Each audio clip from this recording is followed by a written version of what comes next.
Good evening. Thanks for joining us. I'm Jason Vio. This is CBC Windsor News. Well, it's no longer a popular rumor swirling around the city. Costco is opening up a second location here in Windsor. That's confirmed. The CBC's Emma Loop has those details. $1.50 hot dogs are coming to the East End. That's right, a long-rumored second Costco location is coming to Windsor. And the developer says construction is well underway. It's been Windsor's worst-kept secret, according to those involved. Popular wholesale retailer Costco is bringing a second store to Windsor, just off Tecumseh Road East near Lozon Parkway. Construction is going extremely well. We anticipate being done, completed the roads and the pond and the infrastructure probably no later. Well, we will be done no later than December 15th. We're hoping closer to the end of November. Tullio's firm Rock Developments is getting the roughly 20 acres of land ready for Costco. Then the retailer will come in to build the actual store. Tullio says the new location will be 160,000 square feet, 30,000 more than the existing location on Walker Road. It'll have gas pumps and hundreds more parking spaces too. They've been trying to get a second store in this market for about 20 years. So, we pulled up our socks and we're able to get this done. Excitement over a possible new store picked up earlier this year when Rock Developments submitted this drawing to the city. Since then, the project has generated hundreds of full-time construction jobs, according to Tullio. He said the city and even local MPs help speed up the normal process. Usually it's about a four-year approval rate, and we were able to get it done in half that time. Tullio and the city councillor for the area say the new store is a boon to the local economy. There's so much empty land there in that commercial plaza area that's going to really foster growth. They also say there's been careful traffic planning. The store will have 3 different access points. Shoppers at the Walker Road store say they're happy about the new location. Well, I'm looking forward to it because it's a little more convenient for me. I live in that area of town. Tullio says working with Costco has been amazing, and that secrecy around their new stores comes from their successful business formula. They do things a certain way, and until they've closed on land and they've got all their ducks in a row in their own backyard, they don't like to make promises and then have to change on those dates or those commitments. Costco says it does not comment on new stores until about 3 months before they open. However, Tullio says the company is looking to open sometime next year. Emma Loop, CBC News, Windsor. A strike at colleges right across Ontario, including at Windsor's St. Clair College, continue with no clear end in sight. Support workers have been off the job since Thursday. The CBC's Dawson Chen spoke to some of those staff who are on strike. Spirits are high on the picket lines at St. Clair College, but there's no end in sight for the labor dispute that has led to the college's support workers being on strike.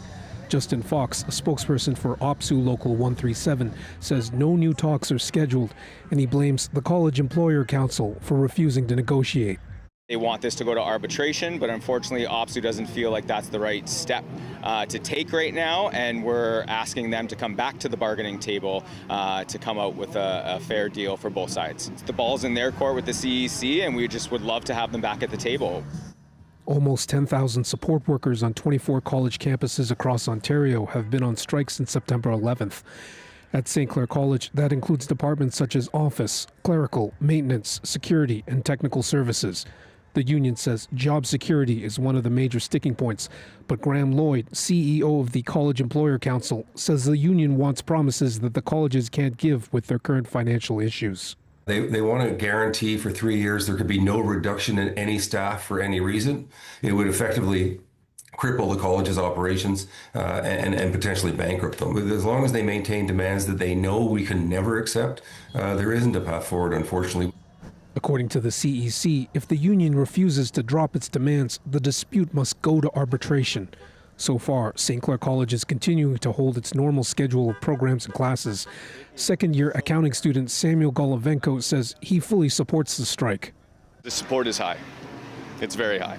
What really is disrupting our education is the fact that our faculty and our facilities aren't fully equipped with the means that we need to get a proper and succinct education. Meanwhile, nearby resident Al Little worries that the picket lines are leading to traffic and noise issues. It's just dangerous for them what they do because they walk in front of the cars and stuff, and all the cars that fly down here, and the noise is a little loud in the early morning. Like I said, I think someone's going to get hurt sooner or later, but hopefully not. You know, they're trying to prove a point. They want something that they're not getting, obviously. OPSU members are also picketing at St. Clair College's campus in Chatham. Dolson Chen, CBC News, Windsor. Colette, another gorgeous day. Keep it coming. Yeah, I know. Here we go.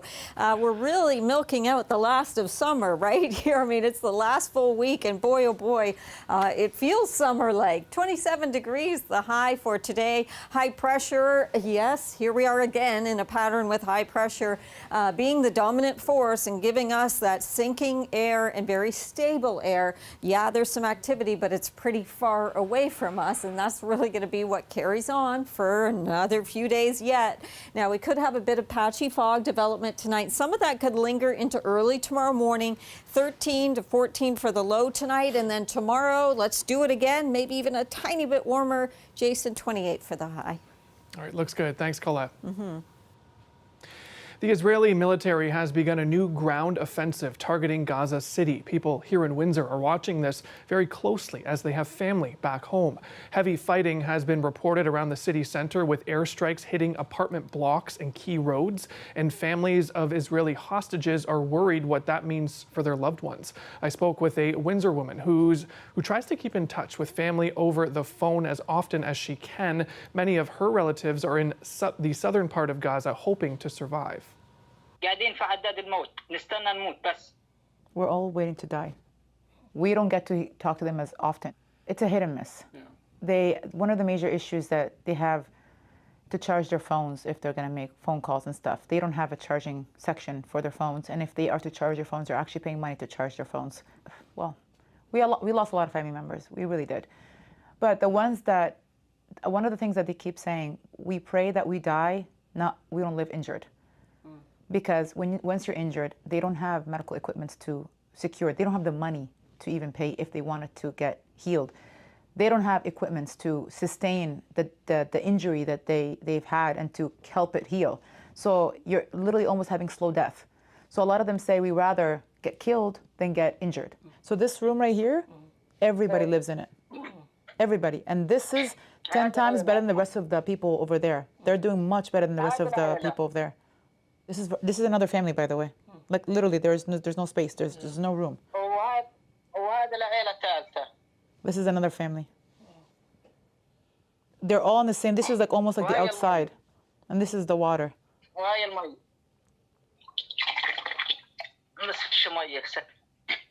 There's not enough water, so he doesn't want to waste it. I'm ashamed entirely of the freedom that I live in. I'm ashamed. I'm ashamed to call myself a human. I'm literally defining what is humanity. What defines humanity? It hurts. It truly hurts. I don't want to normalize the violence people are living. It hurts. It hurts. I don't want nobody to be in this much pain. It hurts. It hurts to see that people have built mechanisms within themselves to endure that much hate. It hurts. Why is my cousin that is 5, who should know about dolls and brushing the doll's hair, has more information about what bomb is being above her head than I do?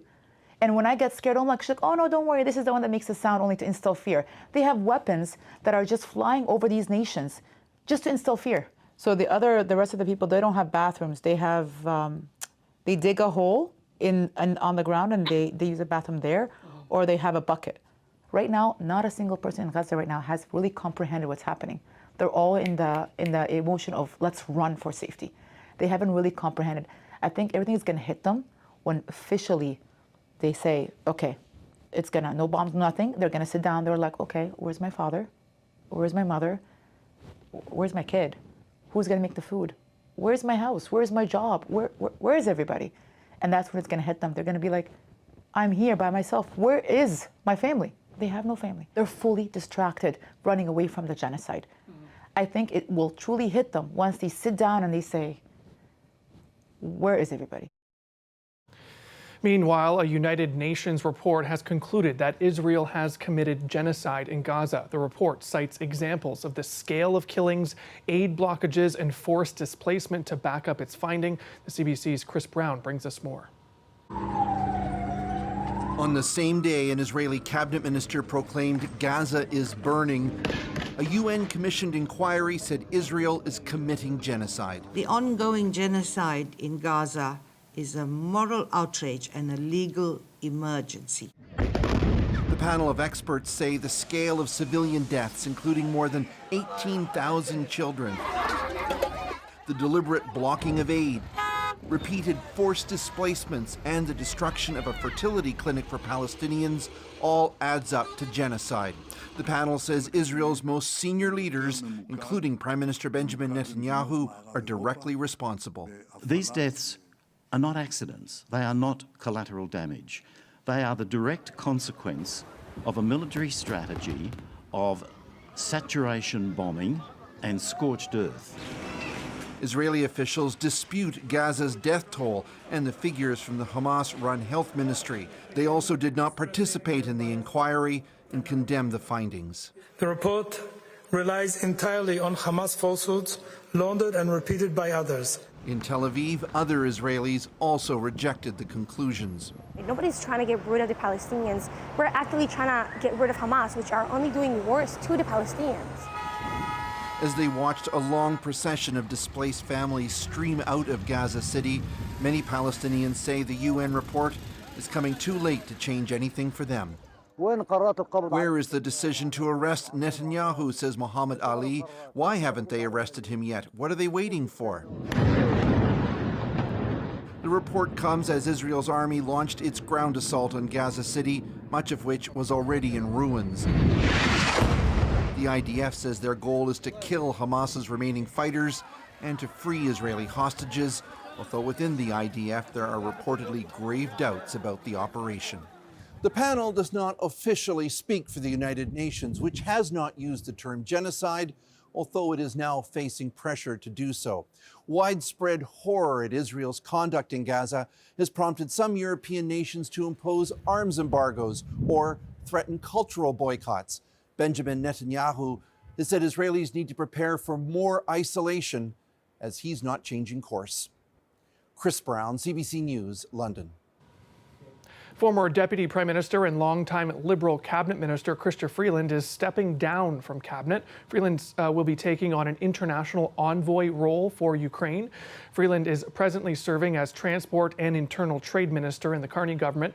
She has, of course, held many prominent roles since the Liberals swept to power in 2015. Last year, while Justin Trudeau was still Prime Minister, Freeland created political shockwaves when she abruptly quit as Finance Minister. At the time, she called out her own government's economic stewardship. Legendary American actor and director Robert Redford has died at the age of 89. His publicist confirms he passed away at his home in Utah. Mr. and Mrs. Bratter. How long will you be staying with us, Mr. Bratter? 6 days. And nights?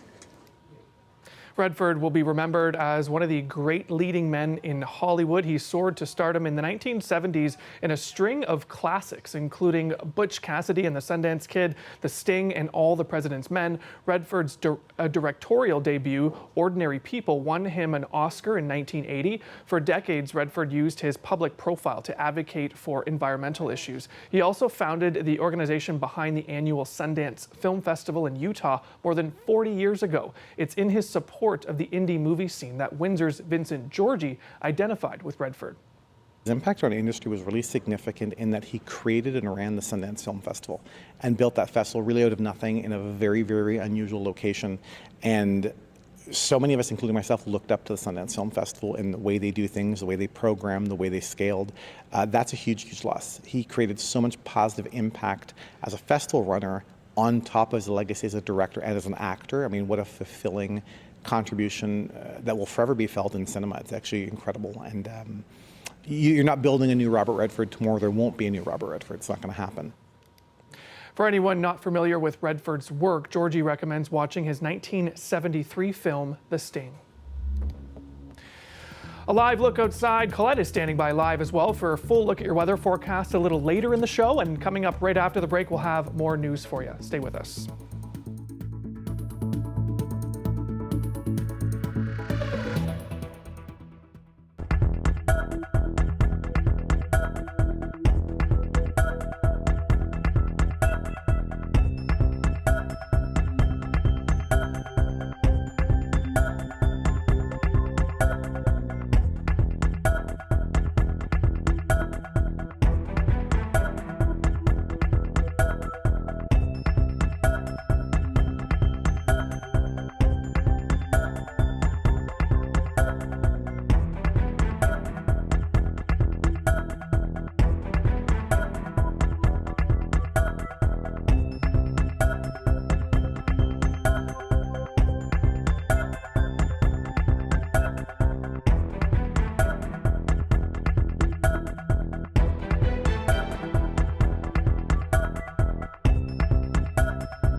A new report by Food Banks Canada says 1 in 4 Canadians are struggling to put food on the table. It also says too many people in this country are spending almost all of their income on essentials like groceries, housing, and transportation. The CBC's Nicole William reports. This food bank in Orillia, Ontario is busier than ever. Tell me what we're looking at here. What is this? So we're expanding our fridge and freezers. Bigger fridges, a bigger kitchen. But bigger isn't better. So we're supporting around 1,700 individuals per month about 2 years ago. We're now supporting about 2,500 individuals per month. So it's definitely going up. We don't want to grow. Food banks are great, but they're not, because they are an indication of something that is fundamentally wrong in our society. The city is one of the latest in Ontario, being pushed to the brink by declaring a food insecurity emergency, stating nearly a third of households in the region are struggling to afford groceries. So we're seeing this affect every community from coast to coast to coast. In its annual poverty report card, Food Banks Canada has given this country a D. It highlights recent data from Statistics Canada that shows a 40% increase in poverty and food insecurity in the last 2 years, with a quarter of all households in Canada struggling to afford food. A lot of people with jobs are now having to stop at the food bank on the way home from work instead of the grocery store because that's just out of reach. It points to rising youth unemployment and a lack of affordable housing as some of the factors. Personally, I can see nothing on the horizon that suggests that it's going to get better. The Liberal government defending the work it's done to make life more affordable. And the first measure that we implemented was to reduce taxes for 22 million Canadians, exactly to help families across our country.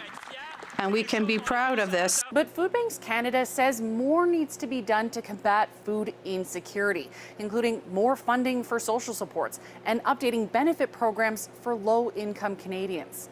Nicole Williams, CBC News, Orillia, Ontario.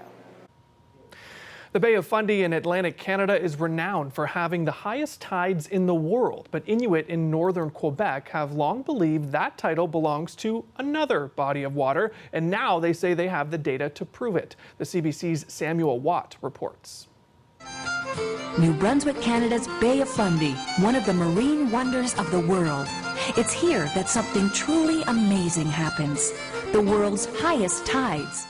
With advertisements like that, it's no wonder why people marvel at the Bay of Fundy for its tides. But Makavik, the representative for Inuit in Nunavik, says it has proof that suggests otherwise. We are here to just measure and substantiate what has been known for many decades by our elders. Makavik has completed a year-long study to measure tides at the Leaf Basin near Tasiayak. Leaf Basin already holds the Guinness World Record for the highest tide ever recorded in 1953, but the Bay of Fundy has the highest tidal range, and that's what Makavik says its new findings dispute. Gaining another recognized milestone in ensuring that we know what we have to offer, and to develop tourism is going to be an added benefit for sure. Makavik has submitted its study to Fisheries and Oceans Canada for verification. The department says it's reviewing the findings before drawing any conclusions. It says previous data suggests both the Bay of Fundy and the Leaf Basin are actually statistically tied for tidal range, but it stresses there's no long-term data from either site, so measurements are left somewhat up to chance. Tasiayak's Mayor Tommy Ananak is optimistic though. I'm happy to hear we've been waiting for this news so many years now. Nova Scotia's Tourism Department says it still stands by the Bay of Fundy record, and it's one it's proud of for now.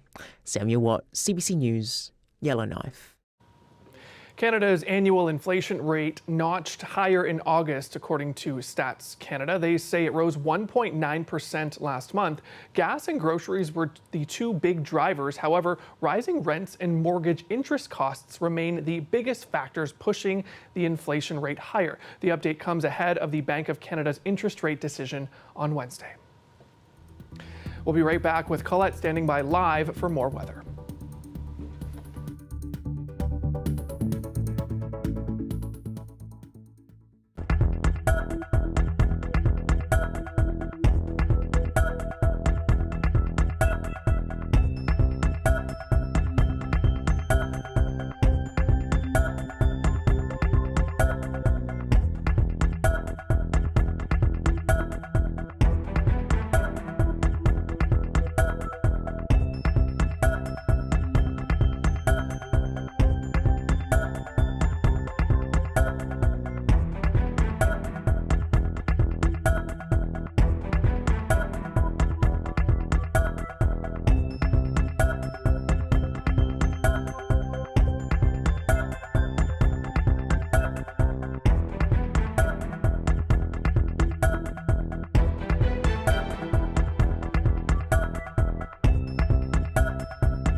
Colette Kennedy joins us live for a look at weather. And Colette, because the days are so warm and the nights are so nice and cool, we're riding that fine line, I think, where, do we have the AC on at our house? Do we crack the windows open? In our house yesterday, we had a bit of both. Yeah, and and it is kind of that time of year, right? Because at night you don't necessarily need it, or at least early in the morning when you're getting out of bed, you're like, oh, it's a little bit, it's a little cool. But just wait till the afternoon; it's a whole different story. We had a high of 27 degrees today, and seasonal is 22, so we're running 5 degrees above normal for this time of year. So we'll get into all of that's going on in southwestern Ontario. I do just want to start you off with what's kind of happening as we push towards the southern U.S. and now out into the Caribbean, and now even further eastward. So just to give you an update in the Atlantic tropical outlook here in the season. So we do have an area, this depression, that's likely going to 90% chance in the next 48 hours developing into a cyclone. If it becomes a named storm, then we're talking about Gabrielle, the 7th named storm of this season, 2025. But usually we get to 7 named storms on average by about the 3rd of September. And so, we're halfway through the month and it's still not there. So that's a good thing in the sense that we're having a quieter hurricane season so far in this basin. Showing you just a little bit of active weather around the mid-Atlantic states. Let's go in for a closer look, and there's a reason why I want to show you that. So, all this warm weather with sunshine happening for our neck of the woods and beyond, but here they're getting winds and some heavier rain and flooding risks. But some of that with that counterclockwise circulation, some of that cloud cover, not the rain, just some of that cloud cover kind of pushing back towards the lower Great Lakes as we move through time tomorrow. It will just be for us some high, thin cirrus, if it even makes it all the way. I expect it towards the Niagara region, but we could see some of this pushing all the way back. High pressure really protecting us, giving us that subsidence, that air that is sinking and that is very, very stable. And so with that, we really have dry conditions and warm conditions, and likely going even warmer the next couple of days. So 27 right now. Should we do a Humidex? Why not? It feels like 30, and there it is. Look at very little cloud cover here. That next real chance where we could get into anything would be certainly on the very light side, and that would be Thursday, as we will have a front that comes through. Now, with that front, possibly a sprinkle or two, but it will slightly bring our temperatures down. Only slightly, still running above seasonal, Jason. All right, thanks so much, Colette. That's it for us here. Thanks for watching. We'll see you back here tomorrow.